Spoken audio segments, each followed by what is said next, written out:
Friends, नमस्ते. Welcome back to my new blog. आज आपण खूपच महत्त्वाच्या आणि सगळ्यांच्या मनात असणाऱ्या अशा टॉपिक वरती बोलणार आहोत. तो म्हणजे प्रेग्नन्सी नंतर वजन वाढणं आणि ते कसं कमी करायचं ते. आता प्रेग्नन्सी नंतर काय होतं, बऱ्याचदा जेव्हा आपण प्रेग्नेंट असतो तेव्हा हार्मोनल इम्बॅलन्स होत असतो. हार्मोन्समध्ये भरपूर बदल होतो. प्रेग्नन्सी नंतर देखील हार्मोन्समध्ये खूप बदल होतो, ज्यामुळे प्रेग्नन्सीमध्ये तर आपलं वजन वाढतंच, पण त्यानंतर देखील ते वजन कमी करणं खूप जास्त आपल्याला इम्पॉसिबल वाटत असतं. कारण भरपूर जास्त आपलं वजन, थाईज फॅट, बेली फॅट खूप वाढलेली असते आणि ते कमी करणं एक आपला मोठा टास्कच वाटत असतो. तर त्यामुळे काय होतं, आपल्याला कामात आपण भरपूर बिझी असतो, वेळ अजिबात नसतो आपल्याकडे. वजन कमी करण्यासाठी वेगळा वेळ देणंही पॉसिबल नसतं. बाळाची काळजी घेणं असतं, स्वतःची काळजी घेणं असतं. तर या सगळ्या रुटीन मध्ये आपलं वजन वाढतच जातं आणि ते कमी कसं करायचं हे आपल्याला समजतच नाही. त्यामुळेच मी आजचा व्हिडिओ तुमच्यासाठी शेअर करत आहे. आजच्या व्हिडिओमध्ये मी तुम्हाला काही 4-5 टिप्स सांगणार आहे. एकदम सोपे असे उपाय सांगणार आहे, जे तुम्हाला फक्त फॉलो करायचे आहेत तुमच्या बाळाची काळजी घेत घेत आणि स्वतःची काळजी घेत घेत. त्यामुळे काय होणार आहे, तुम्हाला खूप सोप्या आणि सिंपल अशा उपायांमुळे वजन तुमचं कमी होताना दिसेल. वजन तुम्हाला कमी करायला त्याच्यापासून मदत होईल. त्यासाठी तुम्हाला खूप जास्त वेगळा वेळ काढावा लागणार नाही. त्याच्यासाठी खूप जास्त तुम्हाला मेहनतही घ्यावी लागणार नाही. झोपही होईल, आरामही होईल आणि तुमच्या बाळाची काळजीही घेतली जाईल. प्रेग्नन्सी नंतर काय होतं, आपल्याला झोप कमी असते, हार्मोन्स इम्बॅलन्स होतात. जेवण वगैरे आपल्याकडून बाळाला ब्रेस्ट फीडिंग करायचं असतं, त्यासाठी जेवण आपण काहीही खात असतो, एक्स्ट्राचं खात असतो. पण हेल्दी गोष्टी खाणं जास्त गरजेचं असतं. तर या सगळ्या काही उपाय आहेत जे तुम्हाला फॉलो करायचे आहेत आणि तुमच्या बाळाची काळजी घ्यायची आहे. सोबतच तुमचं वजन देखील कमी करायचं आहे. तर चला मग अजिबात उशीर न करता पाहूयात आपला पहिला उपाय कोणता आहे, जो तुम्हाला फॉलो करायचा आहे. पण तुम्हाला लगेचच फॉलो करायला सुरुवात करायचं नाहीये. प्रेग्नन्सीचे तुमचे 6 महिने कंप्लीट होऊ देत, त्यानंतरच तुम्हाला हे रुटीन फॉलो करायचं आहे. कारण बाळ आपलं 6 महिन्याचं होईपर्यंत बऱ्यापैकी आपल्या आईच्या दुधावरतीच ते डिपेंड असतं. त्यामुळे वजन कमी करण्याकडे मी तर म्हणते 6 महिन्यापर्यंत तरी तुम्ही लक्ष देऊ नका. आपण काही खूप मोठे सेलिब्रिटी वगैरे नाहीये की आपल्याला लगेचच दुसरा मूवी वगैरे मिळणार आहे किंवा पिक्चर मध्ये जायचंय. तर आपल्याला आपलं बाळ खूप जास्त महत्वाचं आहे. बाळाची काळजी घेणं आधी जास्त गरजेचं आहे. त्यामुळे 6 महिन्यापर्यंत तरी तुम्ही फक्त तुमच्या बाळाकडे आणि तुमच्याकडे स्वतःच्या तब्येतीकडे लक्ष द्या.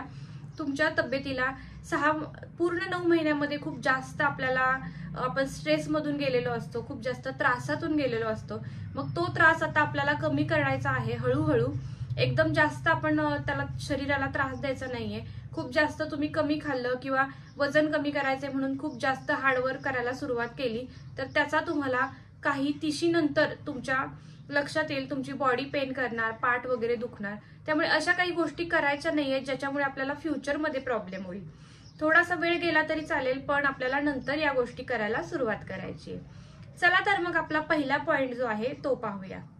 तर टिप नंबर 1, आरामदायक आणि फायदेशीर व्यायाम. आता प्रेग्नन्सी नंतर लगेचच तुम्हाला स्ट्रिक्ट असे व्यायाम करायला सुरुवात करायची नाहीये. ते हानिकारक ठरू शकतं. कारण तुमचे स्टिचेस जे आहेत ते लेटेस्ट असतात, म्हणजे नवीनच असतात आणि त्याच्यामुळे काय होतं, आपल्याला पेन होऊ शकतो किंवा बाकीचे काही हानिकारक तुम्हाला प्रॉब्लेम्स होऊ शकतात. त्यामुळे प्रेग्नन्सी नंतर लगेचच तुम्हाला स्ट्रिक्ट व्यायाम सुरू करायचा नाहीये. त्याऐवजी तुम्ही 15 ते 20 मिनिटासाठी चालणं असेल, त्यामुळे हलक्या वॉकने तुम्हाला सुरुवात करायची आहे. 15 ते 20 मिनिट दररोज तुम्ही चाललात तरी ते तुमच्यासाठी खूप जास्त फायदेशीर ठरेल. त्यासोबतच थोड्या दिवसांनंतर, काही काळ गेल्यानंतर तुम्ही स्ट्रेचिंग, प्राणायाम किंवा पेल्विक स्ट्रेच म्हणजे बेली फॅटचे जे आपले लोअर बॉडीचे जे मसल्स असतात ते तुम्हाला थोडेसे स्ट्रेच होतील. अशा पद्धतीचे छोटे छोटे व्यायाम करण्यापासून तुम्हाला सुरुवात करायची आहे. जास्त हार्ड किंवा बॉडीला खूप जास्त स्ट्रेच देतील असे व्यायाम लगेचच सुरू करायचे नाहीत. वॉक हा एकदम बेस्ट असा व्यायाम मानला जातो. तुम्ही दररोज 15-20 मिनिटं जरी काढून त्या बाळाला सोबत घेऊनच तुम्ही 15-20 मिनिट जरी वॉक केलं तरी ते तुमच्यासाठी खूप जास्त बेनिफिशियल ठरू शकतं. तुमची तब्येत कमी करायला, वजन कमी करायला, सोबतच फॅट लॉस करायला.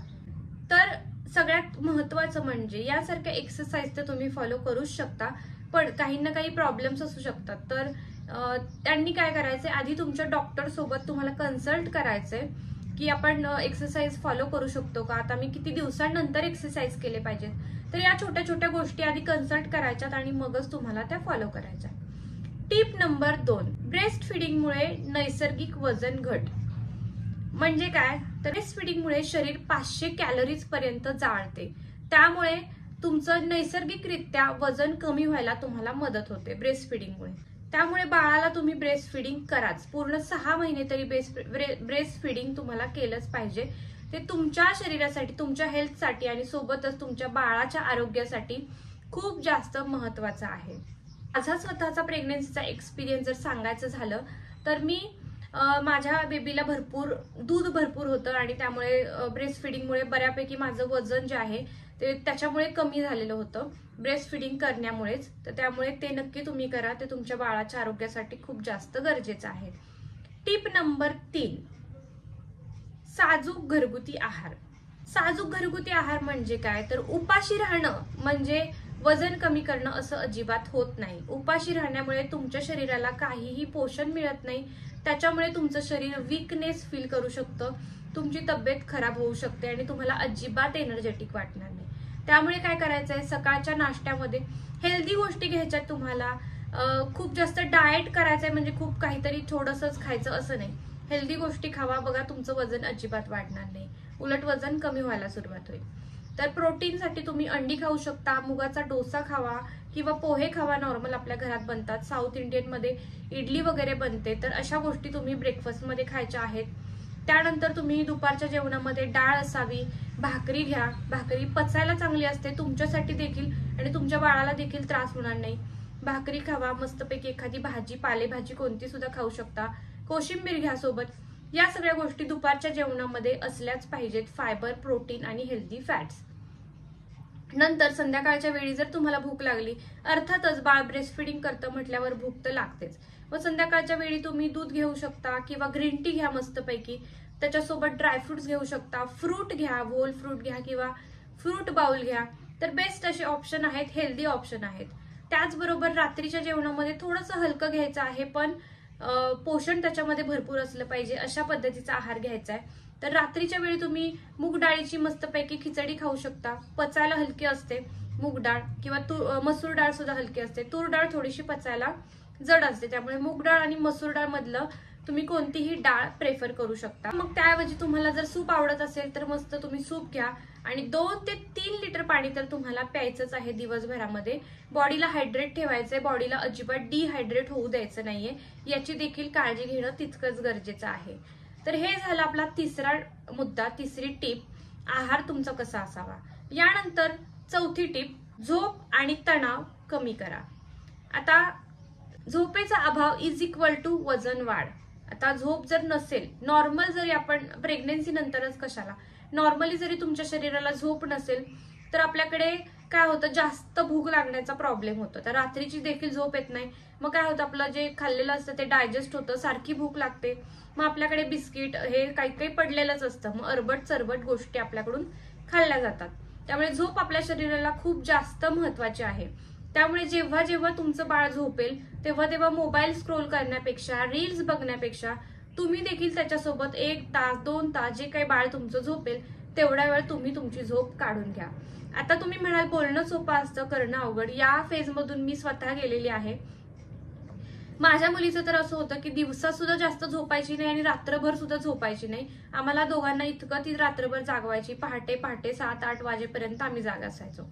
पण तरी देखील त्यातून पण प्रत्येकच मूल असं नसतं. बरेच असे मुलं मी म्हणजे माझ्या आजूबाजूला बरेच लहान बाळ अशी बघितलेत जे भरपूर झोप घेतात.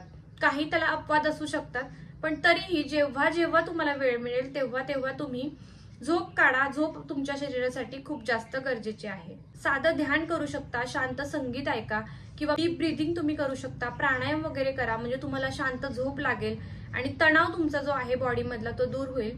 कारण प्रेग्नन्सी नंतर, बाळ झाल्यानंतर आपल्याला खूप तणाव असतो, खूप जास्त स्ट्रेस मधून आपण जात असतो.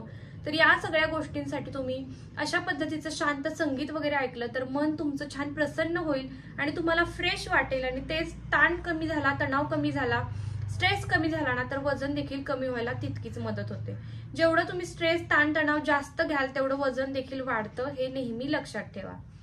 तर चला नेक्स्ट आणि 5वी महत्वाची टिप म्हणजे वेळ द्या स्वतःला. स्वतःला वेळ देणं खूप जास्त गरजेचं आहे. सगळ्यात महत्वाचं म्हणजे स्वतःवर दबाव आणू नका. बाळाला जन्म देणं ही खूप जास्त मोठी प्रक्रिया असते आणि त्या प्रक्रियेमधून प्रत्येक महिला ही जात असते आणि वजन कमी होईलच, पण थोडासा वेळ द्या स्वतःला. खूप जास्त त्याच्यासाठी स्ट्रेस घेऊ नका. तुमच्या बाळासोबतचा जो वेळ आहे तो छान एन्जॉय करा, कारण या मुवमेंट्स ज्या असतात ना त्या परत येत नाहीत. आपलं बाळ एकदा हळूहळू मोठं व्हायला लागलं ना की मग आपल्याच डोळ्यात पाणी येतं की किती भरभर वेळ निघून चाललाय आणि आपल्या बाळासोबत आपण वेळच एन्जॉय केला नाही असं होतं. त्यामुळे बाळासोबत वेळ घालवा आणि स्वतःकडे देखील लक्ष द्या, पण त्याचबरोबर ज्या मुवमेंट्स आहेत त्या सुद्धा जगा. सातत्य ठेवा आणि प्रेमाने स्वतःकडे पहा. तुमच्या बाळासोबत तुमचा वेळ जो आहे तो छान एन्जॉय करा आणि या मुवमेंट्स नक्की तुम्हाला खूप जास्त फील करतील. या मुवमेंट्स खूप जगण्यासारख्या असतात, त्या छान एन्जॉय करा, छान जगा, त्या मिस करू नका. नाहीतर वजन कमी करायचं या चक्करमध्ये आपण बाकीच्या मुवमेंट्स लक्षात घेत नाही आणि स्ट्रेसमध्ये चालले जातो. तर काही नाही, मस्त होईल सगळं. या फक्त छोट्या छोट्या जे टिप्स आहेत त्या तुम्ही फॉलो करून बघा. तुमच्या वजनामध्ये झालेला फरक तुम्हाला आठवडा 15 दिवसातच दिसून येईल. चला तर मग व्हिडिओ तुम्हाला आवडला का, कसा वाटला व्हिडिओ हे मला नक्की कमेंट करून सांगा. आणि कोण कोण आहेत न्यू मॉम ज्या माझा व्हिडिओ पाहत आहेत आणि ज्यांना त्यांचं वजन कमी करायचं आहे हे देखील कमेंटमध्ये नक्की सांगा. चला तर मग व्हिडिओ आवडला असेल तर एक लाईक करा, शेअर करा आणि चॅनलवरती नवीन असाल तर चॅनलला सबस्क्राईब देखील करा. चला मग भेटूयात अशाच नेक्स्ट व्हिडिओमध्ये. तोपर्यंत तुम्ही स्वतःची काळजी घ्या, खुश राहा, आनंदी राहा आणि फिट राहा. बाय.